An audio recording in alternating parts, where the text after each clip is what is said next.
Hello, and welcome to yet another episode of The Perspective. If you're watching this right now, BYU just lost to ASU. Colorado just lost to Kansas.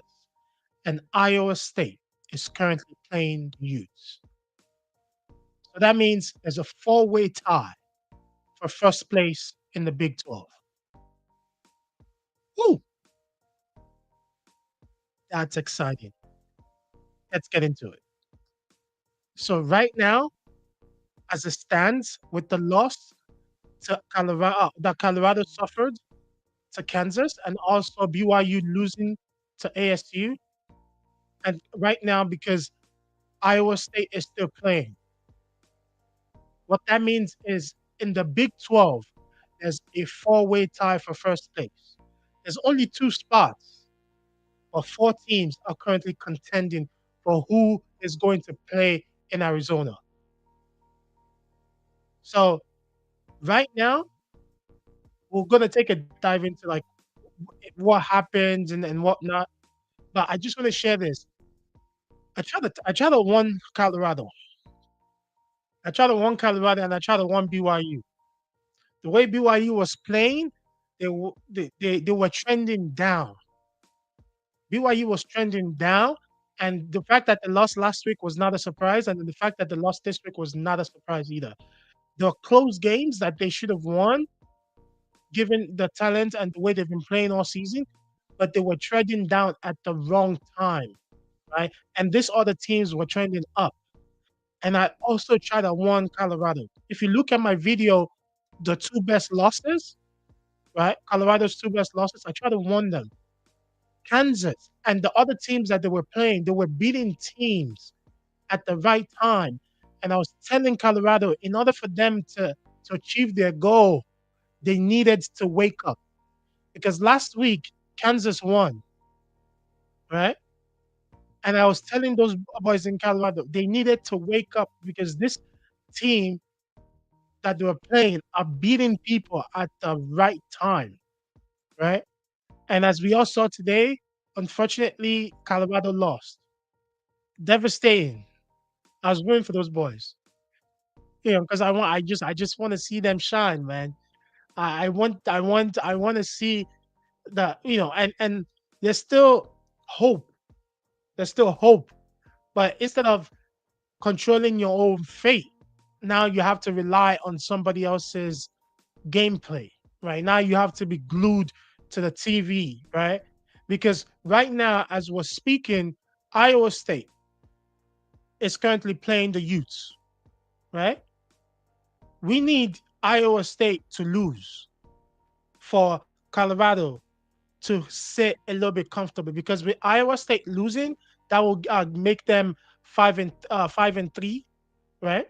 That means they're out pretty much. That's what that means, right? And then going into the final week of play, it'll just be three teams vying for two spots, right? And then it becomes a lot easier because if Iowa State wins, and even with if Iowa State wins, right, and Colorado wins next week, BYU wins next week, and ASU wins next week, the championship game is going to be ASU and Iowa State, unfortunately. So right now, today, what needs to happen is Iowa State suffering a loss at the hands of the Utes. Is that feasible? We don't know. We're just gonna have to see, right? But the way the Utah quarterback has been playing, I think they have a chance of beating Iowa State. But Iowa State knows that there's a lot of stake. I'm pretty sure they've gotten the information in terms of how a lot of the game results are. So they're gonna buckle up and know, hey, we're still not out of this thing, right? They might have been coming into this game thinking, yeah, it's over for us, but now it's not over. They can win and win next week and still find themselves in the Big 12 championship game in Arlington, Texas. Wow. From as a football fan, this is what college football is all about, right? A four-way tie in the Big 12. And who's causing some of this ruckus? These are teams that recently just joined the Big 12.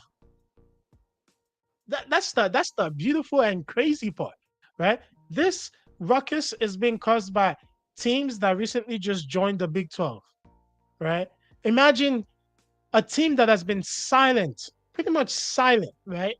All through the season. ASU, the Sun Devils, coming all of a sudden and being probably in contention for the Big 12 championship. They were silent and slowly just winning and creeping up and creeping up and creeping up. And they could find themselves winning, right? And either playing against Iowa State, playing against whoever, and having an opportunity to play in the college football playoffs for the first time, right? That's what, as a as a fan, that's what you want to see, right? We said it in the previous streams. We said November, thanks to college football playoffs, is a month to remember for sure. Because, like I said, in the past, November around this time, we already know who's probably going to end up in the top four, top five. Everybody's just playing for good to finish out a good record, season record, and stuff like that, and also playing for like the good bowls and whatnot. But this year, things are changing. Everybody wants to be in the top 12. Everybody wants to play in the playoffs. It's a open ball game, right? And it's an open playing field because now the big name schools are, are trying to like eliminate each other. We just saw that Ole Miss definitely is bye bye to the college football playoffs. We can tell them that. But by the end of today, there's going to be a lot of different teams that are going to lose, and we're just going to say bye bye to them, to their hopes of the CFP.